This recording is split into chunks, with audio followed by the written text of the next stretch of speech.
Howdy, folks, and welcome to the Six Ranch Podcast.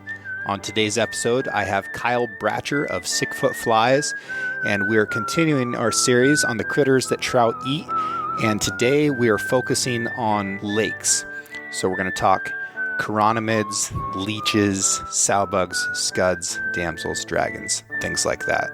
If you want to catch a big fish, this is the episode to listen to. Without further ado, Kyle Bratcher. Kyle Bratcher, Sickfoot Flies. Welcome back, sir. How you doing? I'm well. Good. Just had an excellent dinner. Got a nice glass of scotch. Got some chocolate chip cookies. And we're going to talk about the bugs that trout eat in still water. Not just bugs. We're going to talk about some other stuff too. But mostly the still water varieties of food that turn into flies, that turn into us catching fish. Where do you want to start? Oh, boy, there's so many, James. Let's start with chironomids. I think chironomids are something that make up a huge percentage of a fish's diet. Huge. And it doesn't matter if you're in still water or a stream of some kind, moving water. So the fish are going to eat those things no matter where you are. So let's start there and then go into still water. All right. Solely still water stuff. So chironomids, that's Chiron. Use that degree. I don't know. Let me see. Okay, so chironomids, that's Chironomids.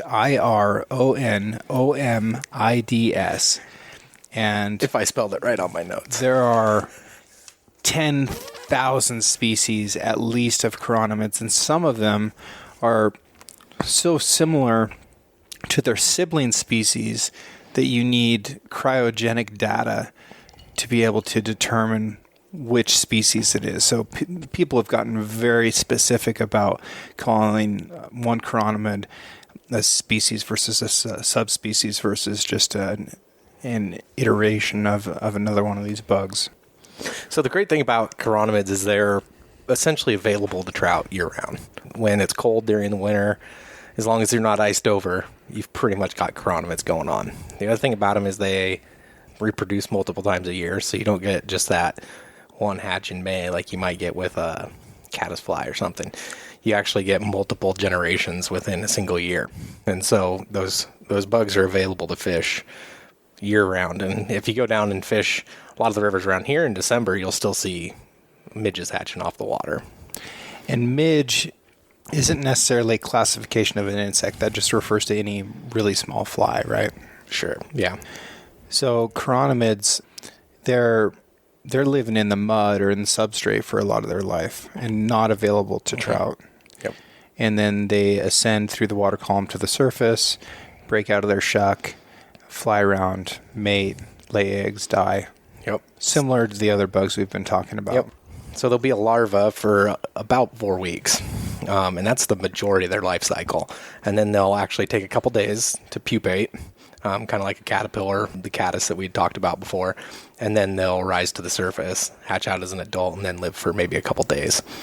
And then which of those phases is the most important to trout? Probably the pupa. Yeah. And so like we talked, they're pretty much hatching year-round. So they're used to seeing pupa come up through the water column all year long. And almost every single day you're going to have chironomids coming up through the water in the pupa phase. And the sheer numbers of this is astounding, right? And they're very small, but a lot of times if you cut open a fish that's been targeting chironomid pupa, he has a big black mass inside of his stomach of these things. So they're consuming thousands and thousands of them on a daily basis. Yeah, and if you've never cut open a fish and looked, it looks like almost like potting soil in the gut of the fish, and most of the time that's there might be some mayflies mixed in there, but typically it's just a bunch of chironomid pupa. Okay, so let's go into chironomid flies. What does chironomid fly look like? Well, they're the simplest fly. They're a great fly for people to start with because they're super effective and they're easy to tie. So, you know, the kind of the standard pupa fly is going to be a zebra midge. Maybe that represents a larva a little bit too, but it's basically just a thread fly with a rib. You might have a flashback on it and a bead, and you just make it, the hook is greatly already kind of shaped like that bug. So it's a really easy tie, super effective pretty much anywhere. You can tie a ton of them real fast, and you coat them all in epoxy or UV resin, and they're indestructible. And I've actually caught fish on chironomid flies, if you will, that were just a curved red hook with one hurl of peacock tied right around the head. And some of these chironomid pupa are actually red in color, so that one works out a little bit. And then they have some gill filaments that would be represented by that little piece of peacock hurl. Yeah, and I've tied. They can get difficult to tie when you get down to like a size 28, size 30s, and I've tied those. And the thing is nobody likes tying those. It's just a pain, and it's just so hard to have those motor skills to do stuff that small. And if somebody tells you they like tying them, they're either lying or they need to be in an insane asylum. Right. So, and you don't really need to go down that small. No, and they don't. So one thing I will do with them is, I like to lay a little bit of flash in the back of them, like the shuck is splitting open. I'll get rid of that if they're pressured fish and they're used to seeing flashy things, and maybe the rib will be a hot color. And then if they're a pressured fish, I'll go down to something dull like a brown wire, or use a thin piece of Maxima chameleon or something like that for the rib. So I found it interesting that one of the ways to tell the difference between a male and a female chironomid was their antenna. So the males actually have like fuzzy antenna. Mm-hmm. Looks like a feather. It's interesting. What time of year would you see yourself needing to pack chironomid flies in your box if you're going to be fishing still water? I always have chironomids in my box. And if I'm fishing still water, that's my preference most of the time, actually. They're just always there. A lot of those chironomid pupa flies kind of look a little bit like a mayfly as well, so you get a little bit of crossover there. And I kind of believe in the more general your fly looks, the more the fish gets to decide what it looks like. So, and hopefully they choose favorably. But I typically fish them all year, and I like to fish them without an indicator or anything. And I just cast it out there as far as I can, let it sink down a little bit, and then just really super slow strips, just basically enough strip to keep tension on the line so I can feel when a fish grabs it. And it doesn't really require much of a hook set. They're pretty much there if they grab it. So it's also a good time to fish underneath an indicator if you're out in a lake.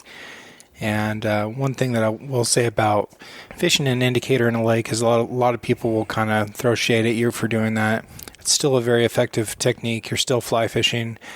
If you have the opportunity to use a type of indicator that will put a right angle in your line so that your line is coming into the indicator in one direction and coming out 90 degrees in another direction, then you'll actually be sure that your fly is sitting at the depth that you want. Because when we're talking about still water, how deep you are in the water column is everything to a trout. And a trout is only going to look forward and up for things to feed on. He's not going to go down to feed on things. So if you're below them, you're giving yourself a huge disadvantage. So knowing the exact depth is really important. And if your fly is coming, if your leader is coming straight out the opposite end of the indicator that it went into, you really don't have specific knowledge about how deep you're actually fishing. So that right angle approach has been really helpful for me when I'm fishing chironomids in still water. And I was fishing Kinney Lake last summer, early summer, and fish were just going wild on, I didn't know what it was at the time, but figured it out, and it was chironomids. And I didn't want to cast something big out there and make a big splash, so I actually just tied on a light chironomid under a humpy. But instead of tying it to the bend of the hook or to the eye of the hook, I tied it to the main line going to the humpy. Yep. And so it creates that 90 degree that you're talking about. And then I just fished that humpy as my indicator, and it would just slip under the surface real quietly and then set the hook and fish on. So nice. Yeah. That's cool. So one of the great things about fishing still water is that if you want to catch a truly big trout on a fly, that's where it's going to happen, right? It's going to happen in a lake, because those fish don't have to earn their living like a fish in a river does. They're more like a cow. They're just swimming around grazing on pupa. Yeah, they're living in the pasture. Mm-hmm. So there's typically a lot more food in still water, especially if there's a larger zone of that lake that light can penetrate. So if there's some shallows and things like that, that those fish can get in and hunt around in. And when I'm talking about bigger fish, I mean, like in the rivers around here, if you catch a 20-inch trout, you've really done something. And that's quite a fish. It is, and something you should be proud of. But there's lakes in the area where these rainbow trout are getting over 30 pounds. It's like, come on. Which one of those do you want to catch? The 20-inch fish or the 20-pound fish or the 30-pound fish? You know, there's a 36-pound rainbow caught a couple years ago. Like, oh my goodness. That sounds awesome. That's not going to happen in a river. It's simply not going to happen. So if you want to experience something like that on a fly rod, you've got to learn about this stuff. So chironomids, I think, are definitely a huge nutritional source for trout in still water. And what else do we have? Crane flies. That's kind of similar thing. And they're actually what we'd consider a true fly. So they have their larval stage. Looks a lot like a maggot. And they'll live in a variety of areas, and you actually will find them in some slow-moving rivers, and they're around pretty much anywhere where there's water. But, you know, and what we're talking about is the big, a lot of people call them like mosquito hawks. They're this big, long-legged fly with big wings, big lanky things. Do they actually eat mosquitoes? No. The adults actually don't hardly feed at all, and are really not even capable of killing anything. They might feed a little bit on nectar, they say, or stuff like that, but they're absolutely not killing mosquitoes. That's a bummer, because I grew up calling them skeeter eaters. I was like, oh, you're on the same team as me. Like, you hate mosquitoes. Yeah. No, they don't. Well, and so the one thing is, though, that the larvae will eat mosquito larvae. Interesting. So, but not the adults. Well, once they're adults, then they're useless to us except for throwing dry flies. Do you ever throw dry flies for crane flies? I actually do not. Yeah. I've been on rivers a few times that I wish I had a crane fly, but it's happened to me so few times that I just have never tied them up. And they're kind of an awkward fly, trying to tie those long, lanky legs, and because it's a real slender profile. Mm-hmm. And so trying to tie something that'll float real well and fish easy, it's just something that I haven't done. I know people that do it, but so are they important to trout at all? Well, I think they are. I don't think it's something that they're spending a lot of their time feeding on. It's another short-lived hatch. They're going to be around for a couple weeks, and then they're going to kind of be gone. So I think the nymph is much more important. And the nymphs are pretty easy to tie, and they're pretty easy to emulate because it basically looks like a big grub with a dark head. And so there's some pretty cool patterns out there. And I tie one with I actually use squirmy wormy material to wrap the body, and so it's soft too. And so I think that's going to have that mouthfeel for those fish that hold on to it a little longer. So, but I think those are, it just looks like a big plump snack floating through the water. So interesting. So if you're going to talk about crane flies, you've basically got to talk about damsels next, right? Sure. So damsel flies, much prettier bug. Damsel flies are going to have really bright colors. Most of them are. There's reds and there's greens and there's blue. And a lot of people think about blue. Blue's pretty common for those guys. Now, damsel flies are pretty easy to confuse with a dragonfly for some people because they got real similar body shapes. But a dragonfly's wings won't fold up above its body. Dragonfly's wings are going to stick straight out no matter what, and it'll have 4 wings, where the damselfly will fold its wings up right above its body and in line with it. More tent style, but flat together. Like a sailboat, kind of. Yeah. And I've seen fish really chase damsels hard. Like, they're chasing damsel nymphs, they're chasing damsel dries.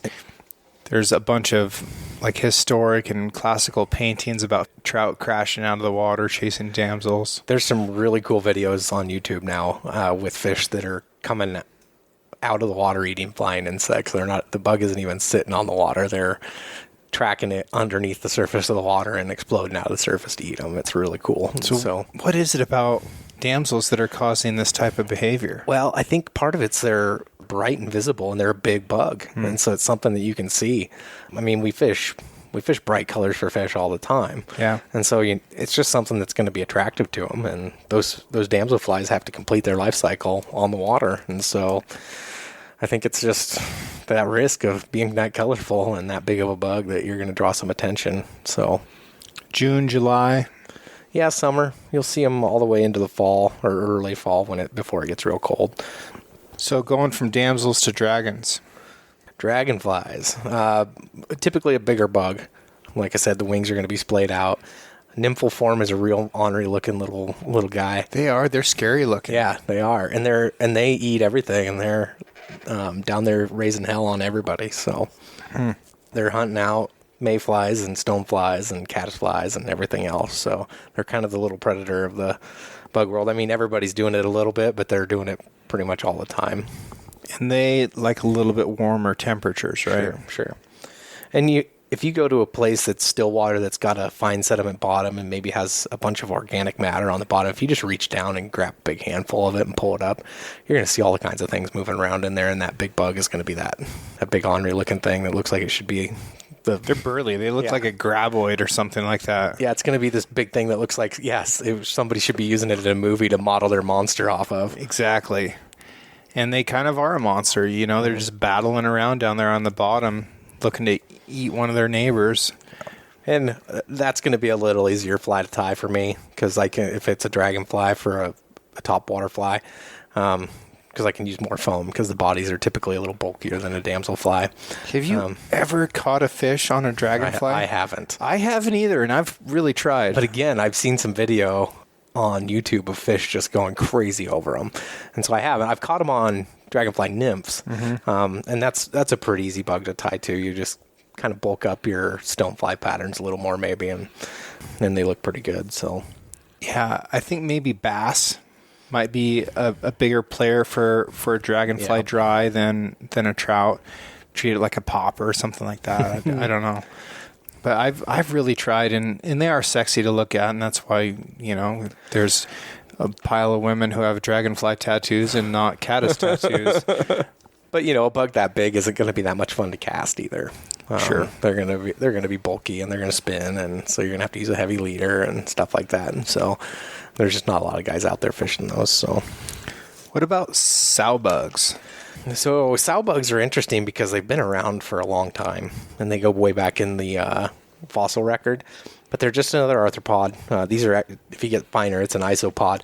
But you know those little bugs that you'd find under rocks and stuff as a kid, and they'd roll up, and we call them pill bugs or roly-polies or whatever.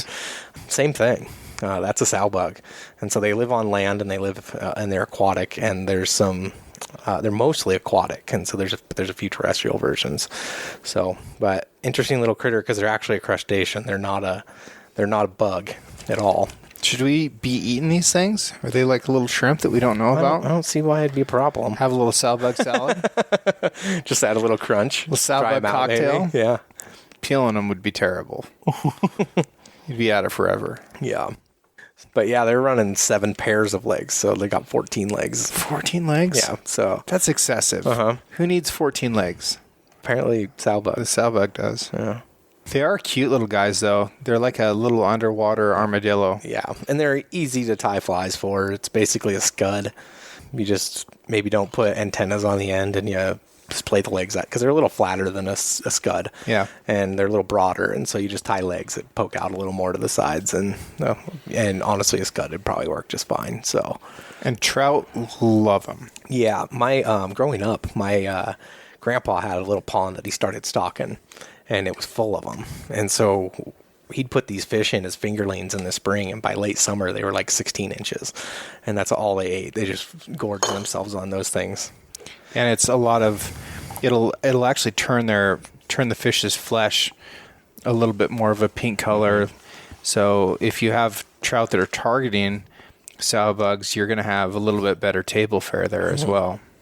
Yeah, but that was some of the most fun I had growing up, was catching those fish and copying those sow bugs. So that's cool.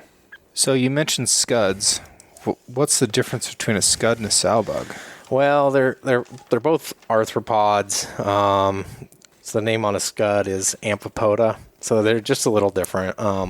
There's a lot of species of scuds out there. About 1,900 of them are in fresh water. They have 8 appendages instead of 7.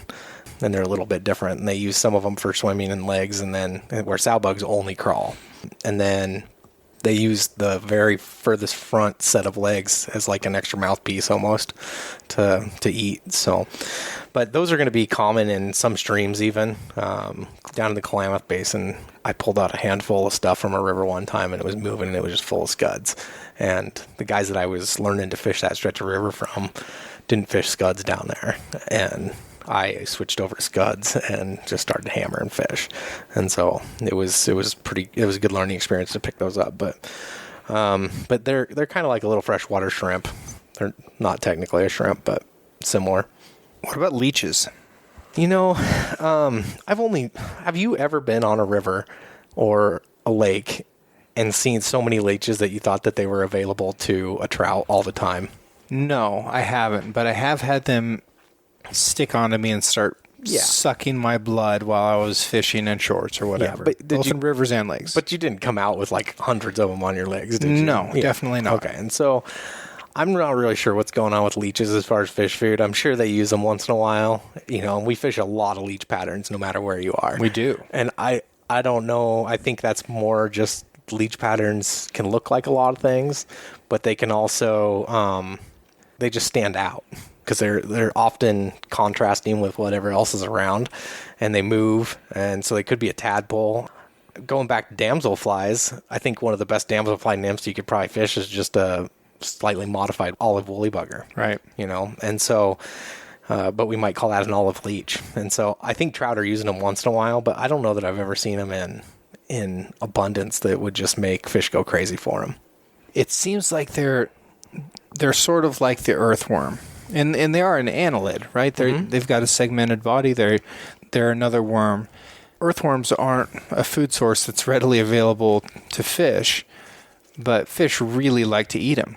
The worm is to fishing what the hamburger is to the American, right? Fish love to eat them. So I think that the leeches sort of fill that role, that a fish has encountered them, they have experienced them, it's a big meal for them. They don't have to swim super hard to get them. A leech can't swim very fast. A lot of times they're attached to vegetation. Swimmers.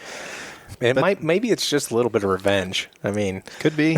Yeah, that's going to be the primary host for those leeches most of the time as a fish. So they show up as live bait in a lot of places too. Sure. Like when you go into a bait shop, you buy leeches to take out and fish as live bait. Sure. So I don't know. A leech can be a lot of different colors, but I will say that the only way that a leech can be purple is if he's dead.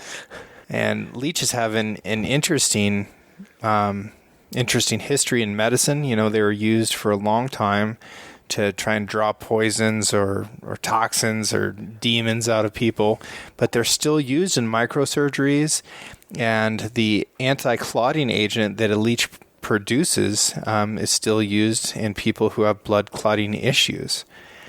So this little critter has had big implications in the history of mankind, and they definitely are something worth thinking about. If you read books about stillwater fishing, you're eventually going to come across a guy named Denny Rickards, and he came from the Klamath Basin, and he says that he'll fish 2 or 3 flies anywhere he goes in stillwater for trout, and one of those is the Denny Rickards leech. And I think it looks like a lot of different stuff. You know, I don't know that a fish is necessarily looking at that and thinking, ooh, leech. But they eat it. And it looks like a leech to us. Yeah. I did a little bit of work on his property when I lived down there. Oh, you did? Yeah. But most of the leech patterns you'll see me tie or post online are more kind of geared after that particular leech instead of a woolly bugger or something like that. Because yeah, I just got to the point where I didn't like wrapping hackle on woolly buggers for some reason, and so I just went to more of that style. And actually, one of the very first flies I ever fished was a leech real similar to that. It was called a mini leech, and loved the thing and went away from it for a while, and then just recently kind of came back to it and have enjoyed fishing it a lot. So, but I just don't think there's a whole lot of difference between a woolly bugger and something like that. It's a black thing in the water, and so no, there's really not. I will say that those mohair style leeches that don't have all the hackle, they're more of a simple fly, but they're a type of fiber that doesn't move around quite as much as marabou. It keeps its body a little bit better. That's a fly that I always want to have in my box if I'm traveling to a new place, or if I'm in a place where I've caught fish with like that before. But that's a confidence pattern for me where I can go to a lake and find the shallow end of it and cast that thing out there and do a 2-inch strip and pause. And I'm fairly confident that I'm going to be able to pick up a fish doing that. Well, and the best thing about a leech pattern, especially for new anglers, if you're guiding or taking somebody out new, is you can fish it any way you want. There's no wrong way to fish a leech pattern. You can fish it under an indicator. You can twitch it under an indicator. You can just go straight strip. You can fish it naked. You can do all kinds of stuff with it, and it just doesn't matter. And so there's no dead set presentation so if they mess up a little bit, it doesn't really matter. And so it's a great pattern for new anglers to fish. And they are in all types of water. Yeah. Whether it's a freestone river, tailwater, whether it's a backcountry slough, a farm pond, clear mountain lake, there's probably leeches there. And we fish for every type of salmonid with them. I mean, steelhead, you go to a high lake with them, bass even. I mean, I've caught I don't know how many fish on a freaking black leech pattern. So different species. So everything eats them. So yeah, it's just it's an attractive shape for a fly. So even if that fish isn't thinking leech, even if a fish isn't capable of thinking leech, a leech pattern tends to function well. Like the egg sucking leech or egg sucking woolly bugger. Leech isn't even capable of that kind of thing. But that's one of the most popular patterns in Alaska. Killed a lot of fish. So it's something worth understanding and worth having in your box. So for leech patterns for you, are you just going to go woolly bugger? I've been fishing, and I have it on my website and Instagram. I call it a fusion leech. Mm-hmm. So I tie it with Senyo's fusion dubbing, and that's basically all it is. And been tying it on jig hooks, straight hooks. But I caught a few steelhead on it this spring. Been fishing it in the still water lately and doing really well with it. And I think it's a fly I like to tie, and so I like to fish it. So I've been tying it in all kinds of different colors. So, what's your favorite color? Black. Yeah. A lot of times I'm trying to kind of get in the fish's face if I'm fishing a leech, something that stands out, it's attractive. Probably not the best on water that's been fished a lot, but I haven't been fishing that type of water lately. I've been fishing pretty sparsely fished stuff, and so it seems to work out. If I have trouble with it, then I'll switch over to something more subtle and try to get takes that way. But let's talk stillwater tactics. I think you want to fish stillwater from a boat if possible as a baseline, because then you can move around a lot easier. You're not restricted to one piece of shoreline. So we're fishing from a boat. Is an anchor important? Extremely. How about 2 anchors? Well, I'd say 2 different kinds of anchors. Okay. And it depends on what your setup is. Like I'm fishing out of a drift boat a lot. I don't have a trolling motor. And so I'm finding out that a drift anchor is real nice to have because I can just motor up. I have a motor on my boat for stillwater, but just a 2-stroke. And so I can motor upwind and then drift down. But unless the wind is just the right speed, then I need something to control my speed a little better. And so if you're in deep water, putting an anchor down, if we're up on Wallowa Lake, you're in 100 feet of water and you're not going to drop anchor and pull up all night long. And so being able to drift or slow your drift down a little bit is kind of key. So an anchor is important. Yeah. Deep water. So you're talking about like a sea anchor. It's like a big funnel that you're throwing out in the water. If you're in Europe, they call them a drog. Here they call them a drift anchor. A drog. Just depends on where you are. Sounds like something. Drogue. I believe it's drogue. Sounds like something that you drink at the end of the night. Right. Yeah. So, and then there's times that you just got a school of fish that's piled up somewhere, and you got to stop yourself and just sit on those fish and go after them. If you're in shallow water, I like to have 2 anchors so you can anchor off the bow and the stern. Otherwise, your boat is going to keel into the wind, and you're limited in the directions that you can cast. And if the wind is going to move you around, or if the wind isn't going the same direction as the current, then you're just going to have constant problems. But if you can anchor both ends of your boat, you can have a static position that you can cast 360 degrees and work all the way around yourself, which is really what you want to do. Yeah, and something I've run into with the boat drifting around is you're targeting a fish over here, and then all of a sudden you're casting. I like to stand up on my bow, and so all of a sudden I'm casting right over the stern, over the motor to try to make this cast, and there's all kinds of stuff back there to tangle a fly line on. So, yeah, and if fly line can tangle, fly line will tangle. The worst thing that you can tangle a fly line on is, on your straps on like backpacks and stuff, how they always sew the ends over there and there's that little flap. A fly line will find that every time. Yeah, the other one that I'm really good at tangling fly line on, I'd go so far as to say professional, is the buckle on my Chacos. Yep. Oh man, I can throw a half hitch over that buckle without even looking. Some would think without even trying. And then I'll hook up a big fish and it'll go zik. That's as far as she can go, and then something breaks. Yeah, and so like when I was in Belize, I fished barefoot the whole time because then you can tell if you're standing on your fly line and there's nothing for anything to hang up on those boats. So that's the move for sure if you can get away with it. It's not too freaking cold out. What about fly lines for still water? So I just kind of got myself set up for still water a little better recently. I went out and I bought myself a cassette reel. What's a cassette reel? So it's something that's not as popular as I think they probably should be. So normally you have your reel and you have your spool that's detachable. And so you go buy a $200 reel and then they sell you a $110 spool. So if you want to have 5 fly lines for your setup, you're getting pretty deep into money. And especially when fly lines themselves aren't cheap. Yeah, and that's not even counting fly lines. And so what this is it's got this little plastic spool that goes on it. They cost like $10. And you can load them up with whatever your fly line you want, set them in a bag somewhere, and then when you want to change out, you just reel up, slap that back on there like you're changing your spool out. And so I just bought a cassette reel with 5 spools, and then I bought 5 new fly lines. And so I got a real aggressive sinking line. It's called a depth charge from Orvis. It's a type 6, and then I got a type 3, an intermediate, and then I got a 5-foot sink tip because I just didn't feel like I needed a long sink tip if I had that intermediate line, and then I got a floating line. And so I've got this whole setup that I can change in and out, and it was way cheaper than if I'd had to buy spools for that fly reel. So what is a type 6? What's a type 5? Sure. So a type 6 is pretty much the most aggressive sinking line you're going to find. It's about 6 inches per second it sinks, and then a type 3 is about 3 inches per second. And then an intermediate's what they'd call a type 1, so it's 1 or 2 inches per second. And then the tip is, I think it's a type 3 5-foot sink tip. And really the idea is, so, our home lake, Wallowa Lake, is super deep, and so there's times you need to be 30 feet down. And so that's when you throw that type 6 on. But then if they're on the surface, you need a floating line, and then they could be anywhere in between. And that's going to be true almost no matter what lake you go to. If it's a 10-foot deep lake, but the fish, you need to get down 5 feet, you still got to get down. And so floating fly line's not necessarily going to work. And it can change your presentation if you're stripping flies and you're fishing with a floating line.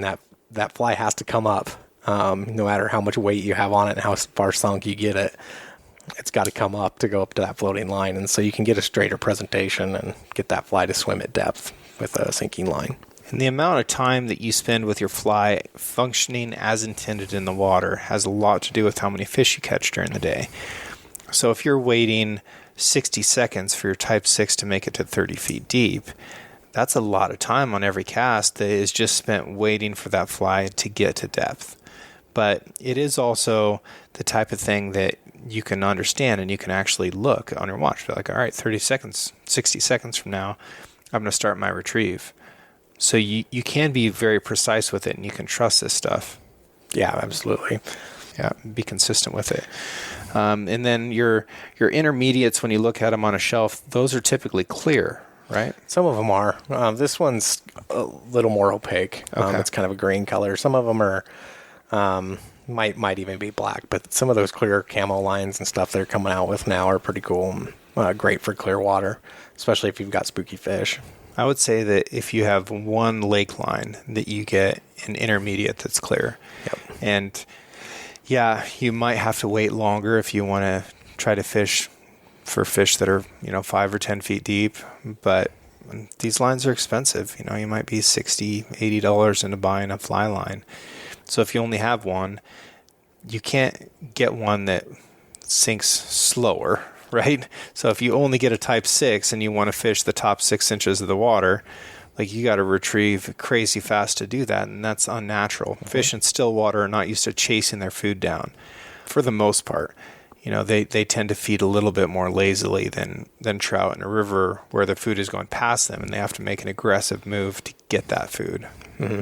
And I've never had the full setup like this. And so when I've fished still water, I've always had to come up with crazy ways to adjust, and like putting maybe split right at the connection of my fly line and my leader just to make the tip of that fly line go into the water a little bit and do things like that. And it's awful to cast because you're doing all these weird things trying to make your flies fish the way you want them to because you don't have the lines that you need. And so, if you can get, even if you have a floating and like an intermediate and then like a type 3, you're going to be in a lot better shape than just fishing a floating line that you have or that sink tip that you have. Yeah. And the tough thing with a floating line in still water is there's always wind or current. And despite the fact that it's a lake, there's probably still current in there.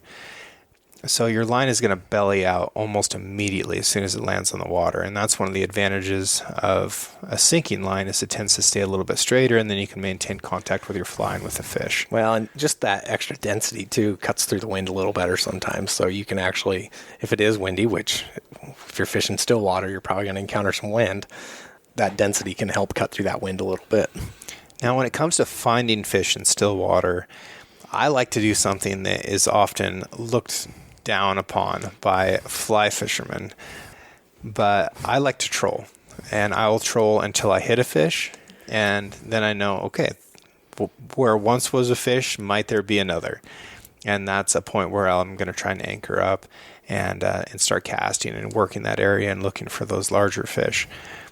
But still water can be intimidating to look at a great big lake that may be thousands and thousands of acres. I was like, where in the world do I start?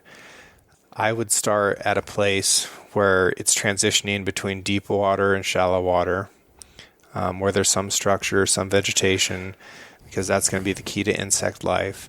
But you may also need deep water so a fish can move in and out of the temperature that he's comfortable in, because the shallow water warms up more. How do you go about looking for fish in still water? I'm doing the same thing. I'm looking for topography and structure, typically. I'm also looking at inlets and other places where fish can sit and food will come to them. So if I can find somewhere where there's current, I've noticed if you can find a spring, sometimes you can just feel the water is totally different in a spot. Maybe you were swimming in it. There's sometimes you can just see water coming in from the bank. If you can find those springs and, the rest of the lake's hot and that's cool, that's where those fish are going to be. There's actually some places in Oregon even that they have to shut down fisheries because there's cold water refuge and it's just way too easy to target those fish. And so, but, I saw a presentation about the topography of a lake one time and they showed the sonogram that they were using to map the bottom of this lake, and on it they were like, there's this ridge right here and you could see fish sitting right on top of it. They'd hit it with that and he pointed them out and said there's fish right here. Wow. But even bass fishing a couple weekends ago, we were trying to find drop-offs and big structure and stuff, and that's where we'd find the fish. So let's kind of review what we've covered so far. Different types of bugs, chironomids being a really reliable one. Fish are going to be eating chironomids year-round. That's their potato, right? Yeah, and I would say if you're struggling on a river, just switch to a chironomid. If you're really having a hard time catching fish that day, they're eating them, just go to that and fish that. Yeah, on a river or a lake. Yeah. And then you can specialize with some of these other things like sow bugs and scuds and damsels and dragons. Leeches, that's a really popular one. Talked a little bit about where to find fish and how to find them. Let's talk about retrieves, because that's a huge, huge factor, is how to retrieve that fly. Because that's what presentation comes down to, is speed and depth.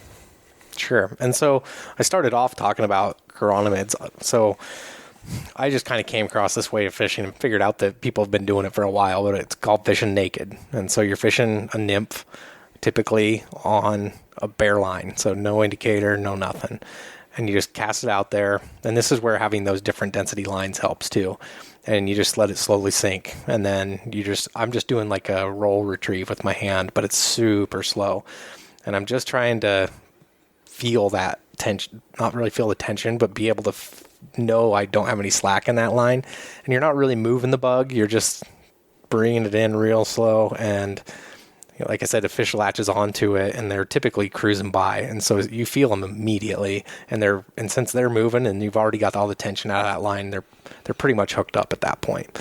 And so that's one of my favorite ways to fish under the surface, and I do it with leeches too. Basically, just sitting there waiting for fish. So just a real slow hand twist retrieve. Yeah. And then, I think of sort of strip and pause retrieves in a couple different categories, like a 2-inch strip and a pause, 4-inch strip and pause, and then a 12-inch strip and pause. And I think that the longer the strip is, the longer you have to pause before you start again. And the pause tends to be when the strike occurs. Usually as soon as you stop, that's when the fish eats. Yeah. My strips normally aren't real consistent either. I vary that length.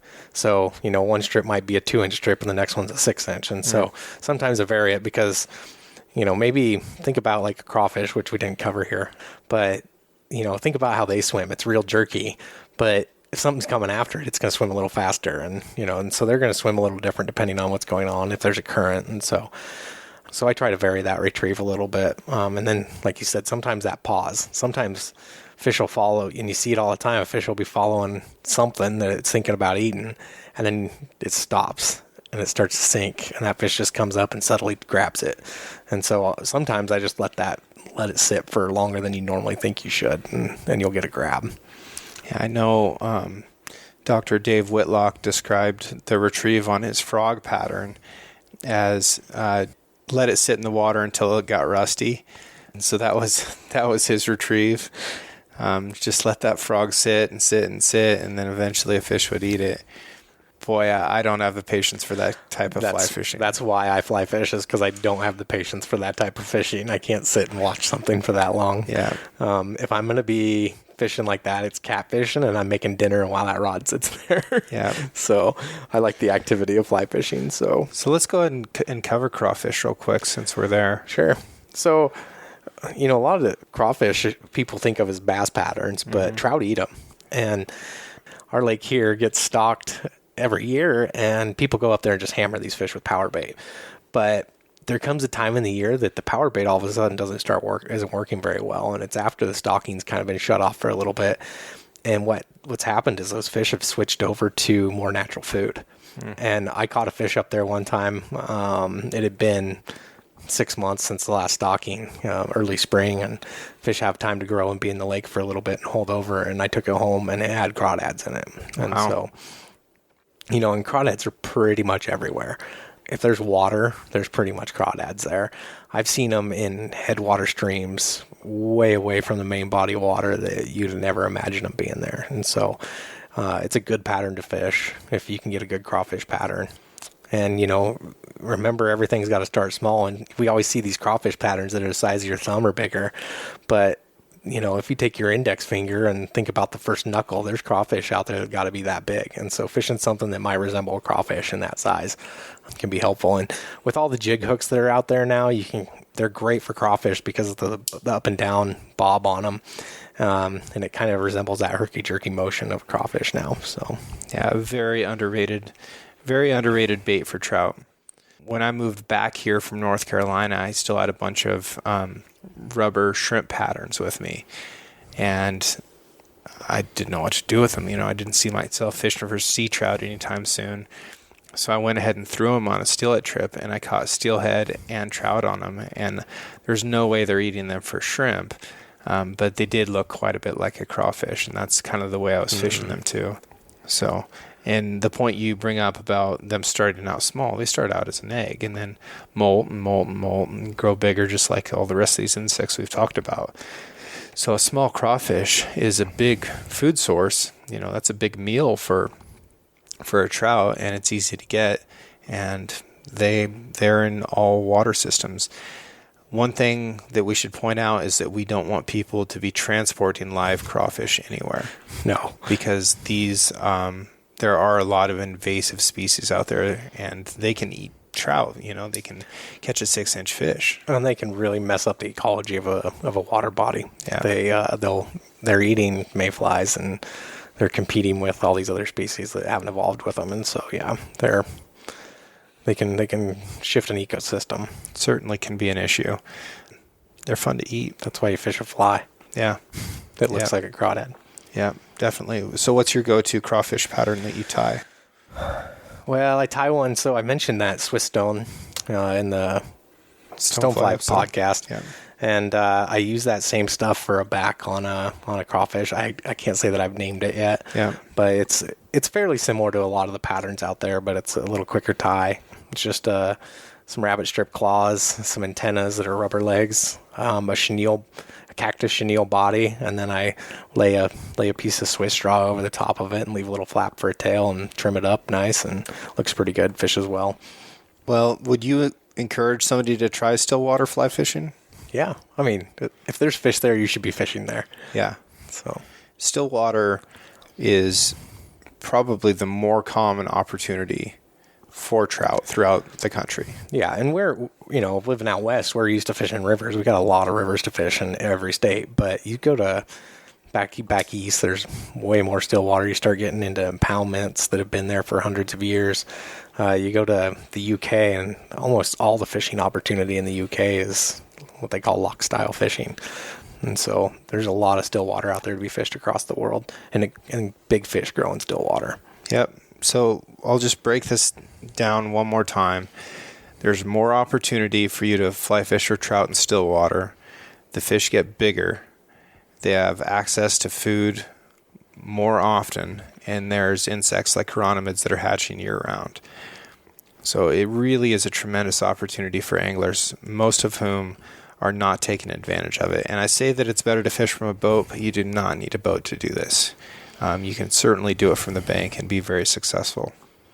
And it's a great way to fish as a new angler too, because you can make that long cast and learn to make those long casts, where a lot of times on the rivers you're chunking big heavy flies to get down and indicators, and the casting's just clunky, but it's only like 30 feet. So you're not improving your skills as much doing those 15, 20, and 30-foot casts as you are trying to lay out a fly line on a lake nice and flat and then strip that back. And that's what I did to get ready for Belize. Was I went up and I practiced on the lake and just stripped flies for trout, and I used a strip set just like you're supposed to do in saltwater. Nice. And did all that just to get ready. And so it really prepares you for other types of fishing around the world if you decide you're going to travel and fly fish. So a strip set is where you're pulling on the fly line. Yeah.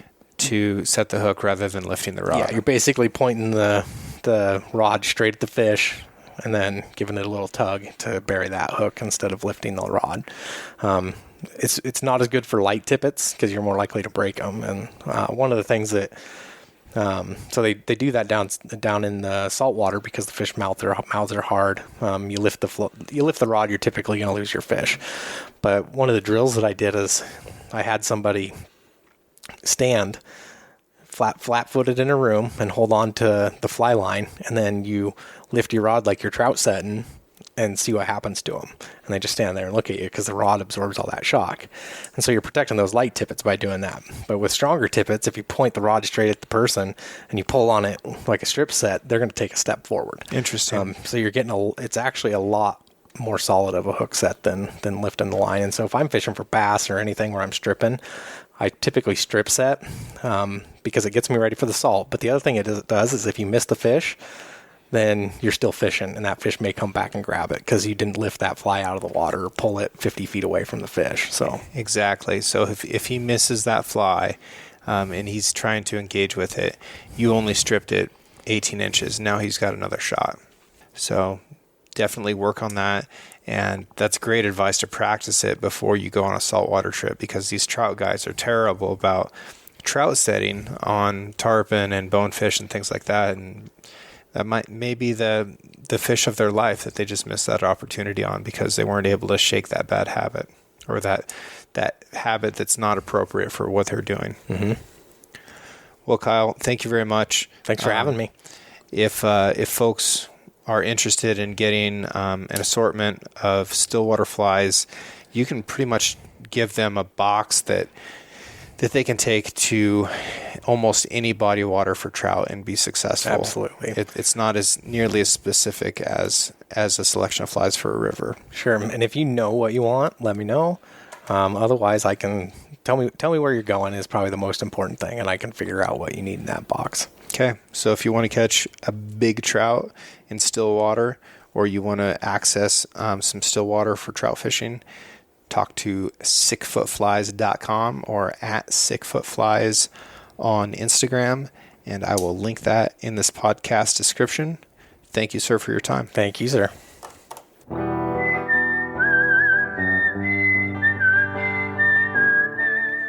Thanks for listening. I hope you learned something that will help you go out on still water and be successful, find that big fish that you've been dreaming about your whole life. I'd also like to thank Kyle for sharing his knowledge and experience. If you're interested in getting some flies from him, it's sickfootflies.com or at sickfootflies on Instagram. This podcast was edited by Emily Brannigan with original music written and performed by Justin Hay. Art for the Six Ranch podcast was created by John Chatelain and digitized by Celia Christofferson. If you enjoyed the show, I encourage you to subscribe and share it with a friend. Catch you next time.